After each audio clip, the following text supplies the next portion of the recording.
Hi, girls and boys. I hope you're all well. Another busy week for us all.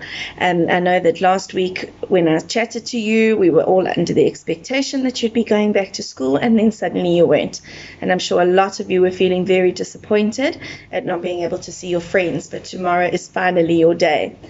I've seen lots of videos of the schools in the areas and what they've been doing to help get the school ready so that it's nice and safe for when you come back.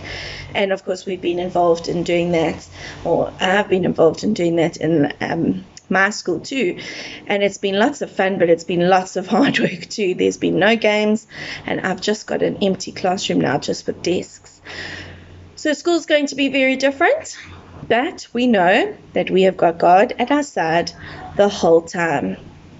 Girls and boys, I've got a little experiment that I'm going to do for you, and it is leading up to the story that we're going to read today, and it's called the pepper and water trick.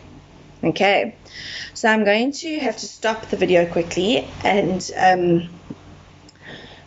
set everything up, and then we will have a look at what we're going to do.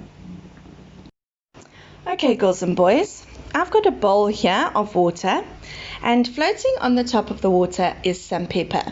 Now, some of you might have seen this experiment at the beginning of the coronavirus pandemic, and it was teaching you how to clean your hands and why we need to wash our hands. So there's my pepper that I've sprinkled in. I've got Sunlight liquid that I have sprinkled on my finger, which is obviously the soap. I'm going to put my finger in, and I want you to see what happens to the pepper. Okay, you can see it's all floating together at the top there, and I'm going to put my finger in and watch what happens. Wow, where did all the pepper go? It all went to the side, didn't it? This is all sunk to the bottom because I'd put it in too early, so I had to put extra pepper in. Look at that. So this was used as an experiment at the beginning of the coronavirus pandemic, as I said to you, to show you why you should clean your hands, but it also leads up to the story. And our Bible lesson today is the parting of the Red Sea. And what it is I'm going to read it to you this way.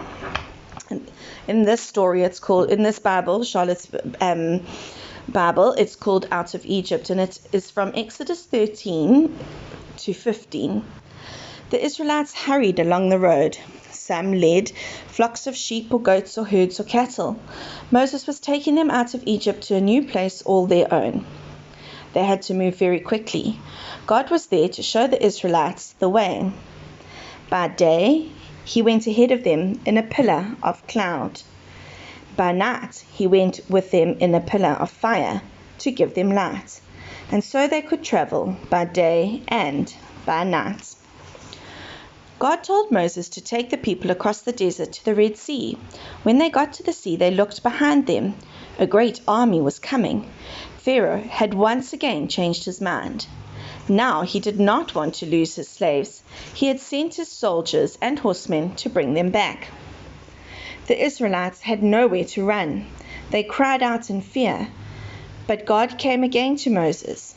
He said, "Lift up your staff and stretch your hand over the sea." Moses did as he was told, and lo, the waters of the sea divided. Between the two walls of water was dry ground, so that the Israelites could cross the sea. Girls and boys, this is a staff, okay, that stick that he had to lift up. The army of Pharaoh saw what was happening. The horsemen and the soldiers in their chariots rode after the Israelites into the parted sea. But God slowed them down. He made the wheels of the chariots fall off and the horses lose their footing. All the Israelites passed through the sea. Then God said to Moses, "Lift your hand over the sea once more." When Moses turned and lifted his hand, the waters of the Red Sea flowed back together. The sea covered the chariots and horsemen. Pharaoh's army was washed away. The Israelites celebrated their safe journey out of Egypt. All day they sang and danced and praised God. They were free. Wow, girls and boys, wasn't that amazing? So the story was obviously way more special than the experiment, because the experiment was actually science. But the parting of the Red Sea is not something that you can do with just a drop of sunlight liquid.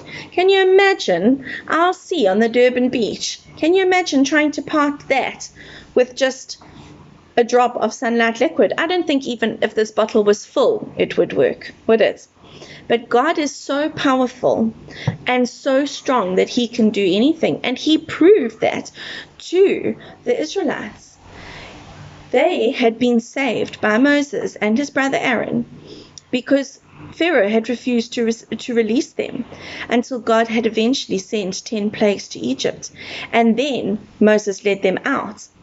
And the road the path that they were led down was not a very easy road. It was a very difficult road to go down, especially considering that there were people of all ages. They were tired. And then they also had, like we read in the story, their cattle, their goats, they had their animals with them that they were trying to take with. So it would have been a very difficult journey to make. However, somebody was watching them the whole time and protecting them the whole time. And that somebody was God. And that somebody is watching you as well the whole time. No matter what happens in your life, God is always watching you. So when you go back to school this week, grade 7s and 12s, God will be watching you, and he will be protecting you, and he will be making sure that you are safe, and we will all be praying for you too. Girls and boys, God is mighty, he is powerful, and there is nothing that he can't do. Hands together, eyes closed.